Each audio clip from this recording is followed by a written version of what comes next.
for joining us for today's Ipsos webinar celebrating International Women's Day by featuring women executives whose advertising aims to break the bias. Today's webinar will be moderated by Carla Flammer and Mary Beth Barber, and you can read more about them in the slide in front of you. So now, without further ado, it is my pleasure to introduce today's first speaker, Carla Flammer, Ipsos Canada Chief Client Officer. Carla, you have the floor. Thank you very much, Ellen. And hello, everyone. Thank you so much for joining Mary Beth and me today to celebrate International Women's Day. The Canadian Women's Foundation last month cited a Statistics Canada piece of data showing that on average, women who work full-time in this country earn 76.8 cents for every dollar men make. This means that it takes women here 15 and a half months to earn what it takes men, Canadian men, 12 months to earn. These numbers are even lower for women of color and Indigenous women. And not only do women get paid less than men, but we actually pay more for some goods and services, the so-called pink tax, that costs us more for certain types of products. For example, razors, deodorant, haircuts, even dry cleaning. According to Girl Talk HQ, this pink tax costs women almost $2,000 more per year, close to $100,000 over a lifetime. Yet in a global Ipsos poll released yesterday for International Women's Day, one of the handouts, we found a third of Canadian men, over a third, and in fact higher than the global average, said that traditional masculinity is under threat today. So that doesn't mean, though, that progress has not been made. It has. Between 1998 and 2018, the gender wage gap decreased, particularly for prime working age women. So that's 25 to 54. In Canada today, it's illegal for women to be paid less than men, for an organization to pay a woman less for the same job.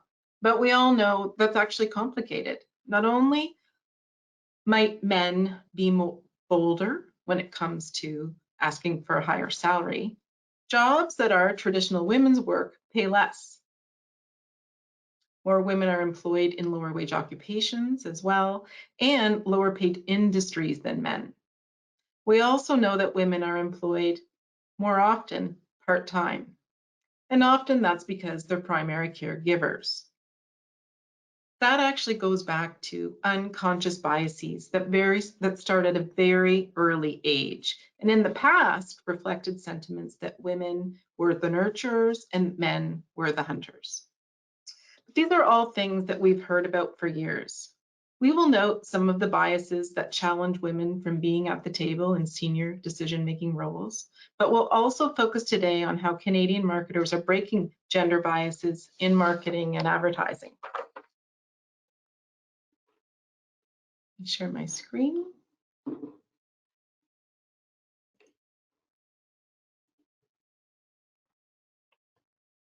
With 9 out of every 10 young girls saying that they compare themselves to the images that they see in the media, we feel it is vital that brands and marketers take responsibility to represent women in a modern and positive manner.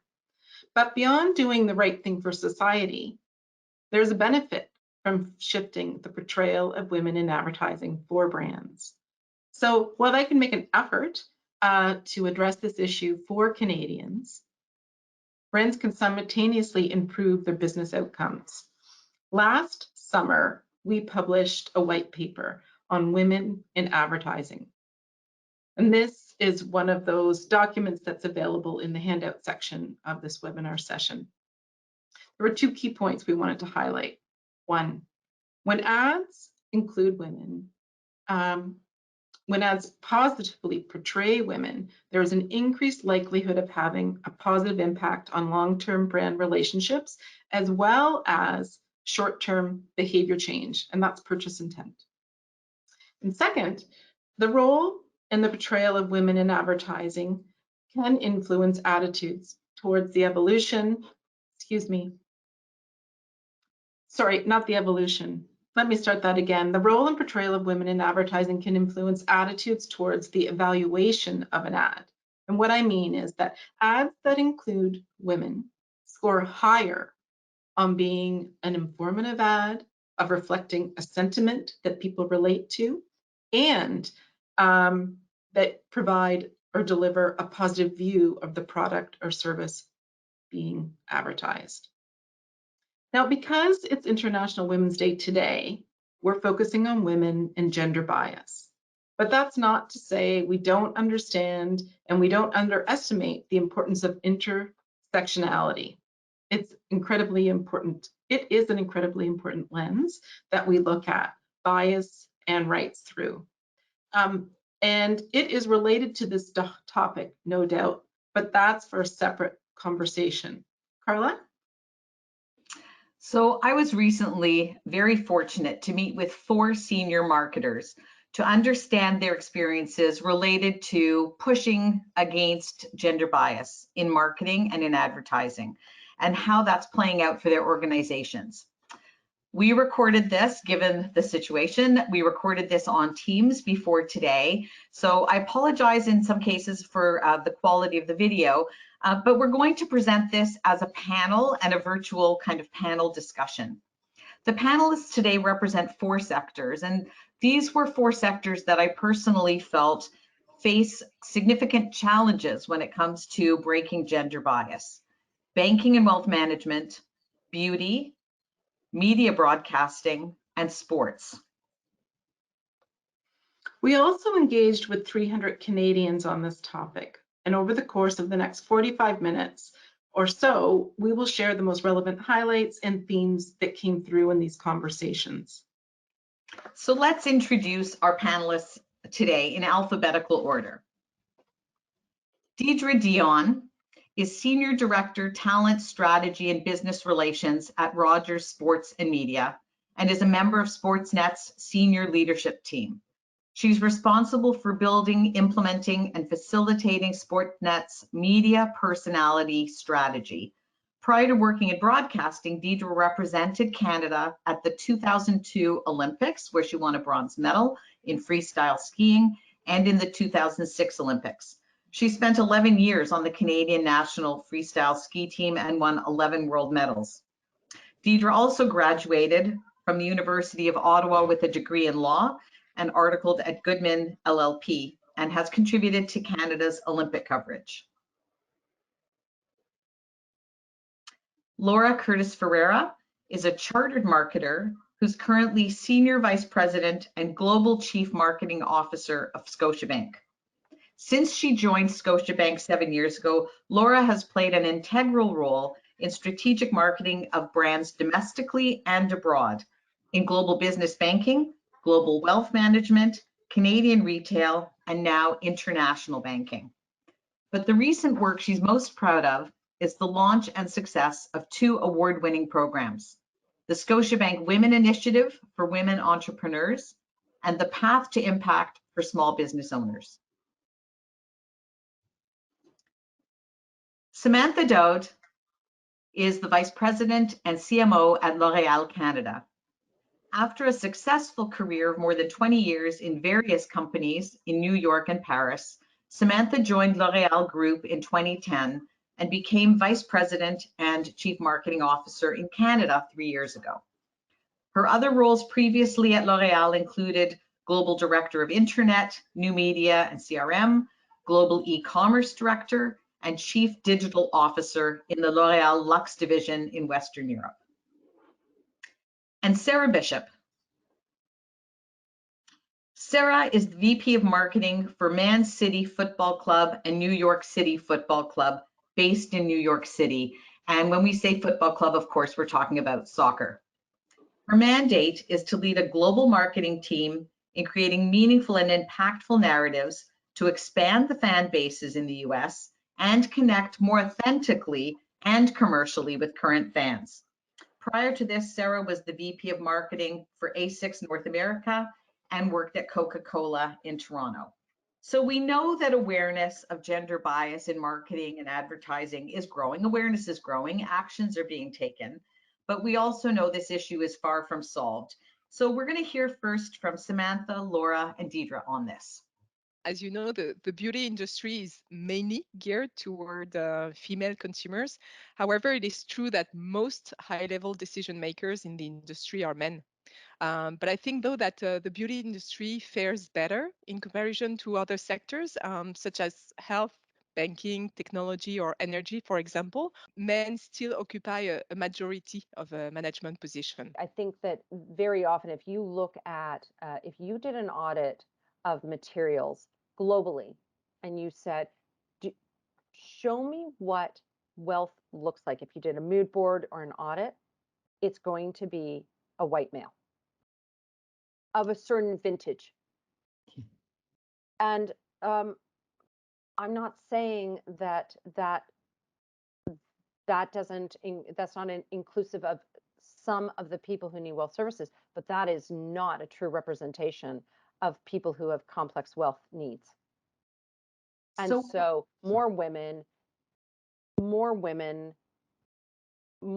at different stages. So it wasn't really until I entered the workforce that I realized that there was still a gender gap, and I still notice it today when I go into some meetings. I'll look around at a call and I'll realize like there's 20 men and I'm the only female in this meeting. And so I think that over time I've realized that my upbringing was actually not the norm.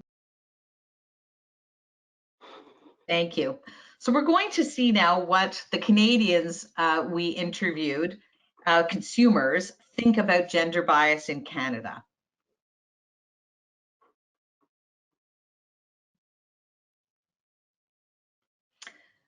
So we asked, to what degree is gender bias an issue in Canada? And here's how women and men answered this question.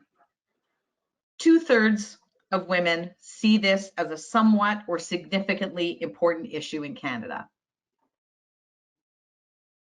Carla, can you see the screen? I can see the screen. Yep. Thank you. Perfect. And now let's look at men. Just over 1/2 of men believe this to be true. And this difference is even clearer if we look at the top and the bottom of the scale. Perhaps this difference of opinion is based on our life experiences, with more women coming face to face with gender bias. So we asked the Canadians who did this survey, what were they thinking of when they told us that this was significant or not? When we look at those who said gender bias is a significant issue, men and women pretty much had similar kinds of comments. So things like, there's still a mountain to tackle. It starts in the way we're socialized from childhood. Our schools are teaching, old things. And men said very similar things.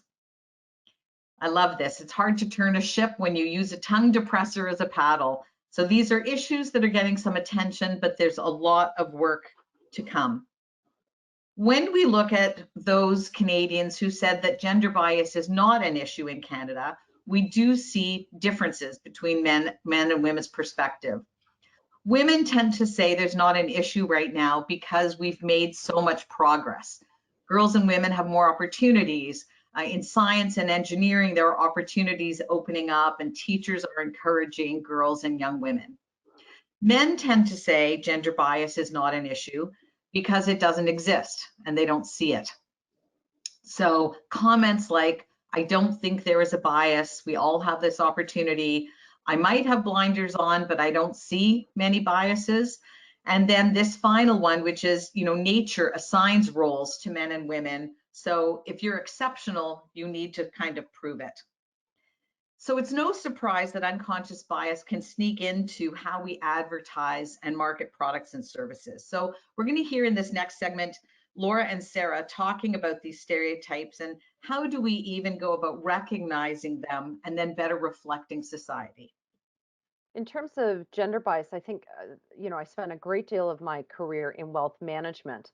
And so it's really, really, that's a particular segment that you often see gender bias in the way that wealth is showcased in advertising and marketing.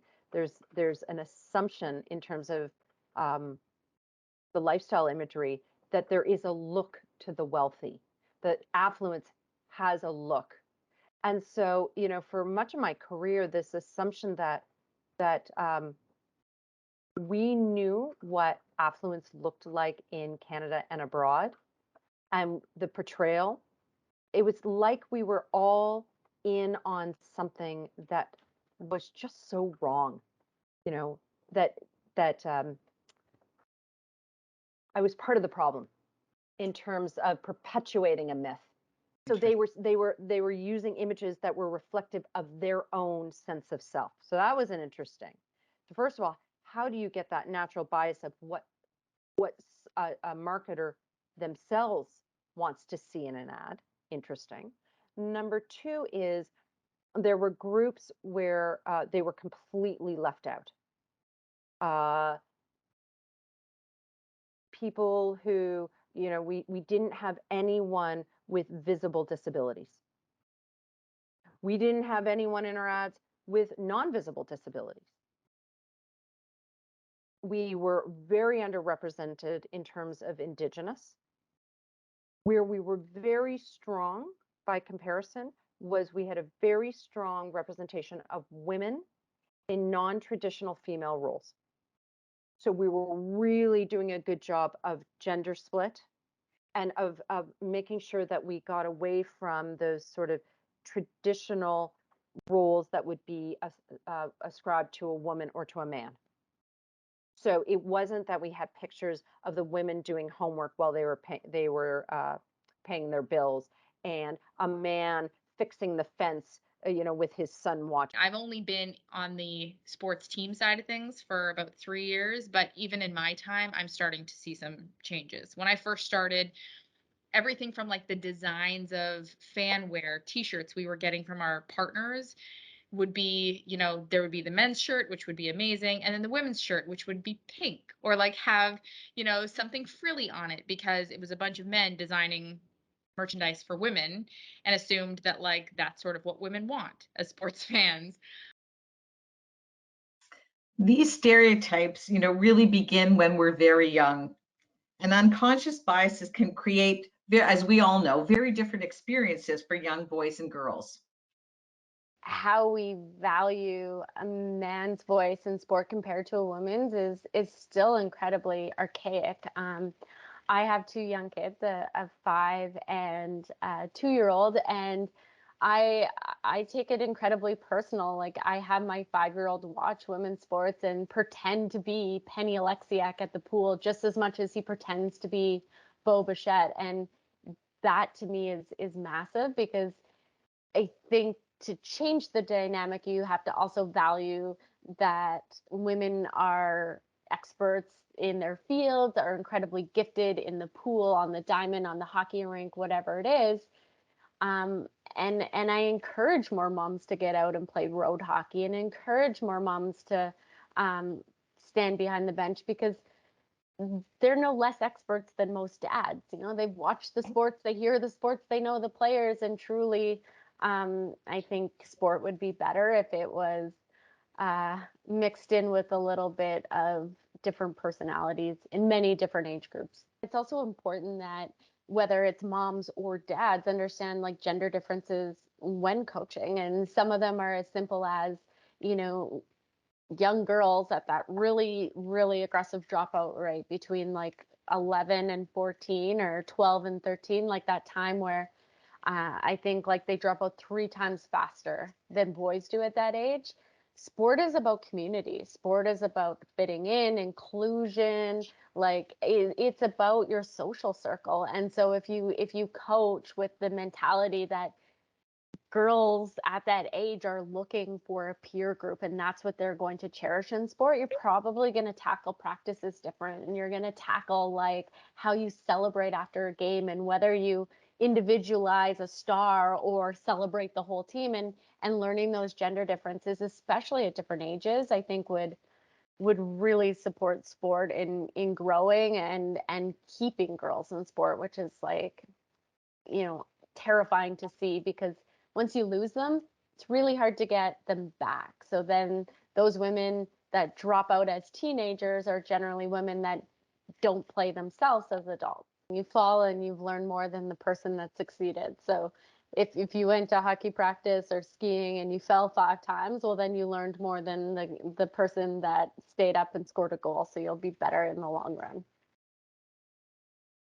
So because of unconscious biases, many women are on the back foot coming into the work world, particularly in previously male-dominated sectors. That means people working for brands not only need to be aware of their own biases and the work environment biases, but for those in marketing, they need to think about how these biases translate into their comms and their advertising efforts. So we're going to hear again from Deidre and Sarah talking about this within the sports and sports media broadcasting areas.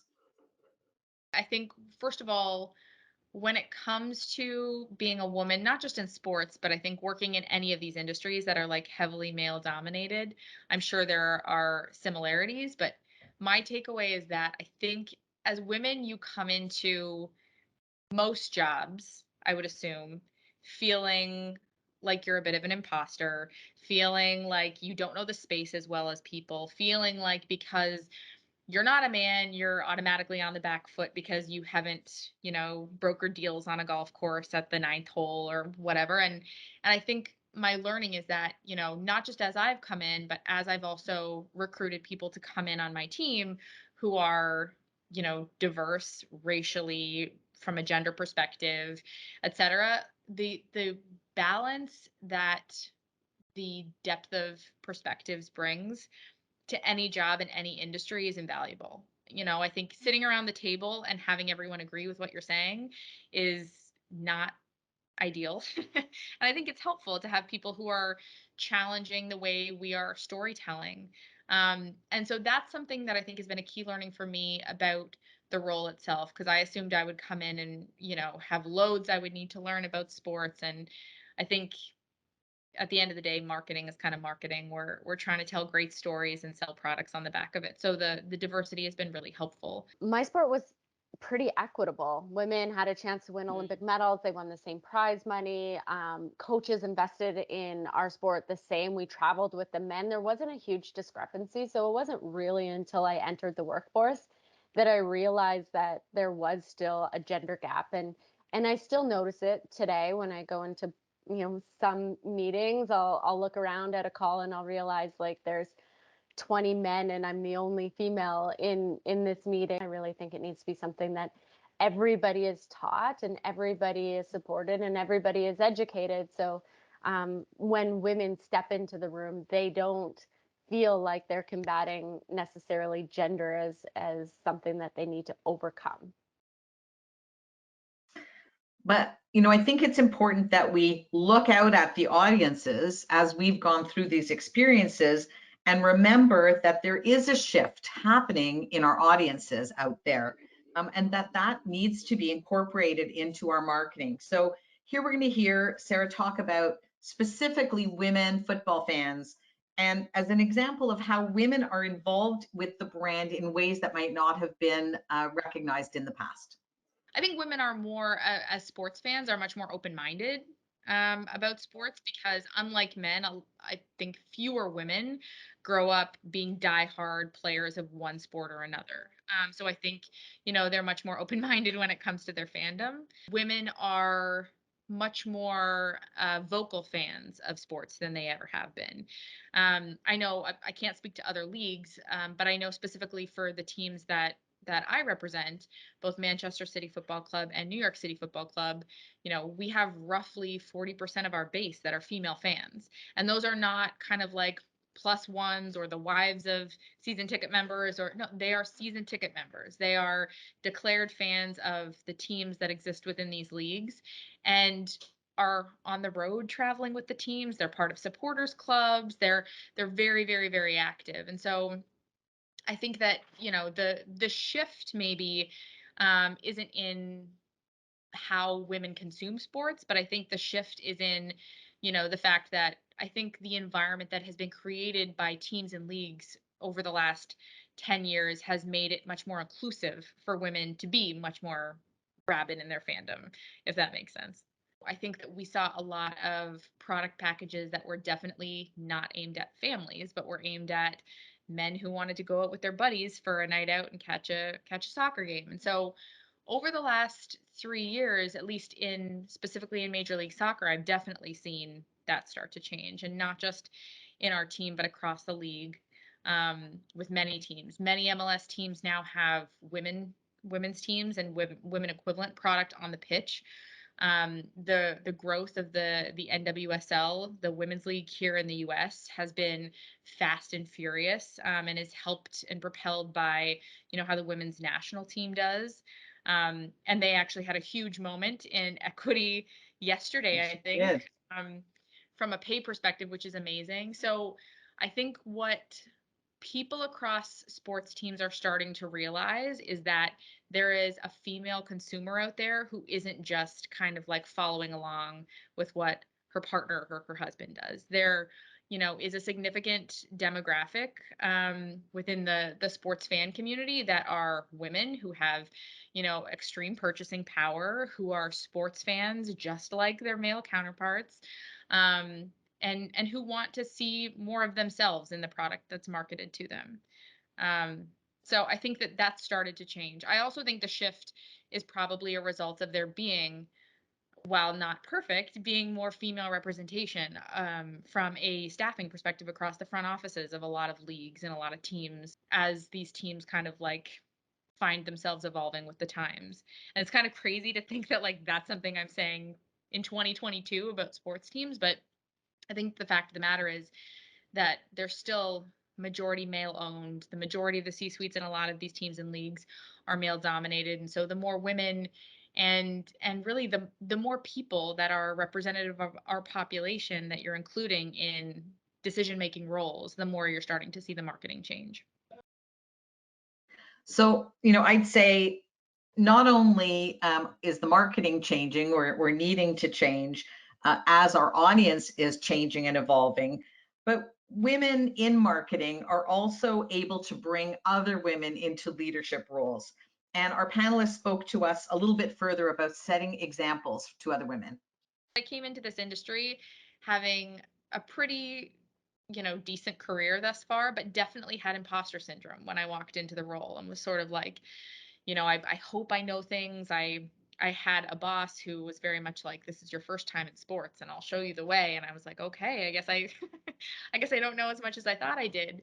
And, within a year, I was leading all of the cross-functional strategy for the entire organization and building process and recruiting a great team of people who, to be real, had no background in sports, but were just excellent minds and savvy marketers, and I knew we're up for the challenge. So I'm also sort of proud of how far I've come in terms of my own self-confidence, I think, in the role, and reminding myself that I don't just belong at the table, but I've like more than earned a seat at the table. And I'm also super proud of the team that I've been able to bring in, who also are a new generation and a younger generation of women who, can now cut their teeth in an industry that is typically male dominated. I feel very touched when I meet younger women, I would say, that walk into the professional world, and to be able to maybe give them more confidence, the confidence that I didn't have, that I didn't know I needed to have when I first started, the confidence that I needed to have to maybe face some situation, with men at work, with your personal life, with, being also a wife sometimes and a mother, or just a woman, and feeling good about that, and not having to find excuses, not trying to apologize for that. So I'm trying to have this very transparent but authentic message to give them some strength and confidence. My biggest win is how I show up every day to my team. I have a team that is has more women on it than men, and our young women, and I truly take it to heart every single day that I'm teaching them skills that will help better their career. And so I think my biggest win to date is who I am as a leader, and I hope that that continues, because I still feel like very much in my infancy in my professional career. So that is something that I think about a lot, and I take pretty seriously.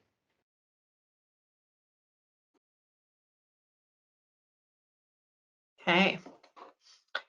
So gender and other biases have shown up in advertising in the past, and they sometimes still do, but it's less common.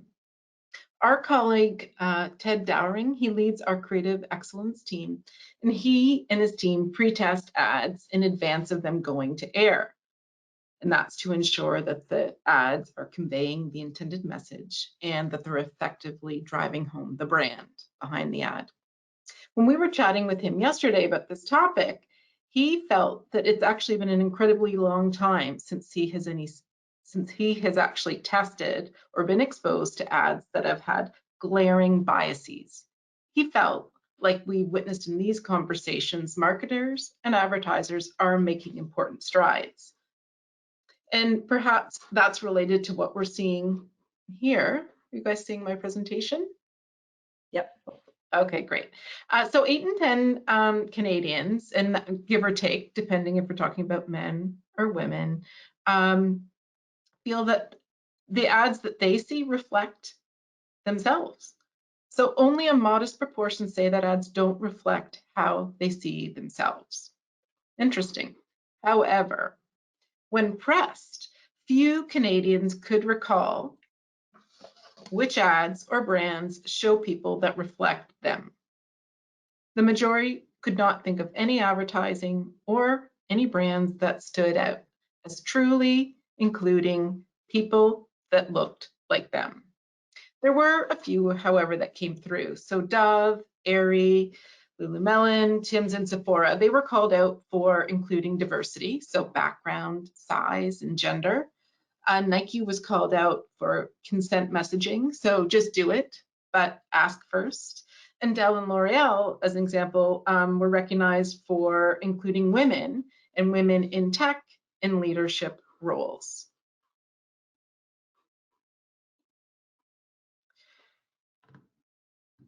So Canadians are acknowledging some level of evolution. They see it as there's a correction for over-representation of white males that have been in the past, and that our ads are showing some level of being more inclusive, but at times it still feels unnatural and forced. So it's still early days, and this was a great quote. One of our participants said, you know, it was just 5 years ago that McDonald's Happy Meals still classified the toys that they had available as a boy toy or a girl toy, excuse me. And another male participant that we're sharing with you here acknowledged that they're still feeling uncomfortable and sensitive about things. They're acknowledging that they still feel overrepresented. But as humans, you know, there's more to it than just our gender. While society is becoming more conscious about gender bias, and that's important, there are other intersectional challenges that we still need to correct for. You know, as one 60-year-old participant noted, she doesn't feel like a senior, yet the ads that reflect her age are marketing products and services that are not relevant to her lifestyle today. And another woman noted that she was feeling out in the ads that she sees. You know, advertisers are targeting all kinds of women, and you know, she's referring to straight and heterosexual women, but felt that as LGBTQ, she was feeling left out, so not included yet. But Canadians were smart consumers. And as you can see from these comments, tokenism doesn't work. Authenticity is the key to connecting with Canadians. Carla? So not only are organizations acknowledging how bias can, creep into their advertising or marketing in some cases, but I think what's more important is that they're now implementing very specific strategies to work against this. And so we're going to listen to another clip now to Samantha and Laura and what they have to say about what their organizations are doing. Absolutely. And I think that this is a fundamental evolution that I see in advertising. And you said it, I think that the filters, the Photoshop is also something that was kind of the standard, we should say, for some time. And it gave a representation of beauty that was not the reality of all the beauties. And more and more, we have brands within the L'Oréal portfolio, like a NYX Professional, for instance, that are committed not to retouch any visual that they use for their advertising. And I think that this is a major stand that we take. And this is what I was talking about when I was saying we need to walk the talk. And I think that, the journey is still long, I would say. We're not, there yet. But for sure, portraying beauties, women and men as they are is definitely a very strong, I think, a statement that we're making, and L'Oréal is very committed to that. Right now Scotia Wealth Management is launching a wealth management campaign, our first big brand awareness campaign in 5 years, and we're using illustration. We got away from lifestyle imagery entirely, precisely because it was not inclusive. Lifestyle imagery was not inclusive by design. So I really like this comment that Laura made about inclusive by design. This idea that in order to be truly inclusive, marketers need to consider what biases they hold right from the beginning. And as you'll hear in a moment, rely on experts who are particularly conscious of these biases to kind of keep them in check. So I asked Samantha, Laura, and Sarah about their work related to this and the marketing they've been able to create through this inclusion by design. I would say that at L'Oréal we're trying to be very much consumer centric. And this is an approach that ensure that our marketing is authentic, relevant, and appealing to diverse audiences. We try to walk the talk. And rather than just throwing a rainbow flag on a product of ours, for instance, we really want also to be involved in the local communities and try to make an impact, hopefully a positive impact. So we're very much involved in some initiatives of women in tech, but also to make sure that we support all women in Canada and also learn. I think it's a two-way relationship. We are learning a lot also from this organization. We try to be humble and really listen to make sure that we're creating the safe place, the right place for employees to feel themselves, but also consumers to feel included in everything that we do.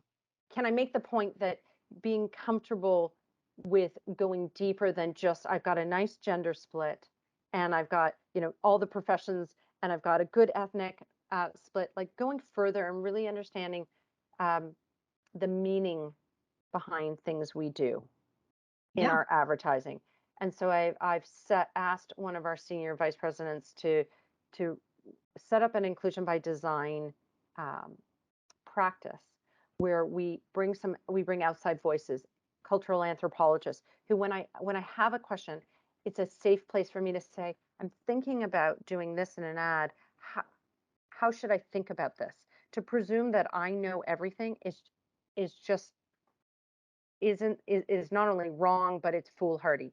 So getting that sort of interested group of people who are safe for me to ask questions to, as I go further into intersectionality in my marketing approach and my advertising representation. Okay, how do I think about that? And so getting people outside of the organization as a group, a panel, if you will, of people who are going to help me in this journey and help my team, I think that's really important. Last thing I might say is my partners are really important. Getty Images, Ipsos. How are my partners helping me monitor, track, and on this journey of inclusion by design? There are some other campaigns that we've run sort of that have been much longer and bigger investments from our perspective. One that we started at the beginning of 2020 and has run throughout, called Undeniable, which started at the beginning of the season when there was the 2020 season when sports were shut down, with us turning the camera away from what was happening on the pitch and what was happening in the community in New York at large, and how people sort of rose to the challenge of helping each other and also bucked the perception that New York was like hard and rough and nobody was friendly. And so in that series, we've been able to tell some amazing stories about the female fans among us, the nurses, the other healthcare workers, someone who, a wonderful fan who transitioned her fashion business into making masks out of like old NYCFC jerseys. And so we were able to kind of take the idea of being a fan, but also like showcasing some of the amazing things these people were doing for their community, and also like building out an identity beyond just their love of the club. And I think that was the series where we really saw our female fans. I mean, we identified some of those fans and started telling some of their stories, and then we saw fans put up their hands like crazy to say, like, I have an amazing story of what I'm doing in my community. And this is not me being sexist at all, but I would say the majority of the women who were, or the majority of the fans putting up their hands, were women, and women who have families, and women who are the sole breadwinner for their household and are living in multi-generational households, who still during that time were like, I love sports and I'll continue to kind of do what I need to do to support NYCFC, but I also want to tell you about all this amazing stuff I'm doing to not just support my family, but the community that exists around me, which to me was a very interesting commentary on this notion of like women being the kind of like anchors within their community, and then we were able to connect it back to them being anchors within our fan base. So, marketing, in order to be successful, really obviously needs to connect with the core audience, with your target market. And I thought it was interesting when I talked with Deirdre and Samantha about how women as an audience for sport products has changed, and how their marketing needs to be created with women in mind now. Well, I'd say as a whole, advertisers and marketers, when they come to Rogers Sports and Media and Sportsnet specifically, are aware of like the power dynamic of the female purchaser, and that females also watch sports. So no longer is it just about targeting men within a certain demographic, but also like that female sports fan is part of the conversation.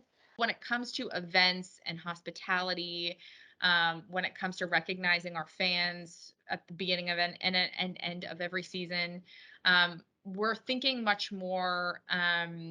We're thinking in a very different way. Instead of sort of like the cocktail nights and the golf tournaments and the things that sort of have followed us for, I'm sure, decades within sports, that sort of continue to perpetuate that concept of the industry being a boys club.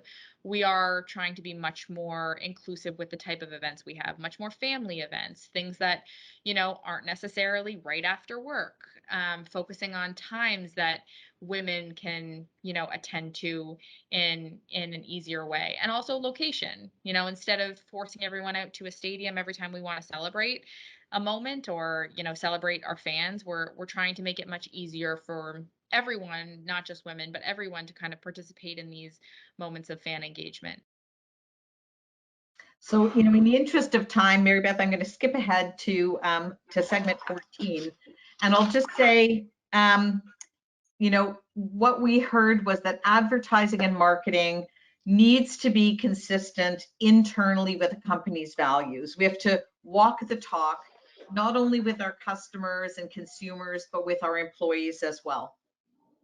At a very senior meeting about kind of buyer beware, where if your organization isn't living and breathing these values, you better not let your marketing be out of step with how the institution feels.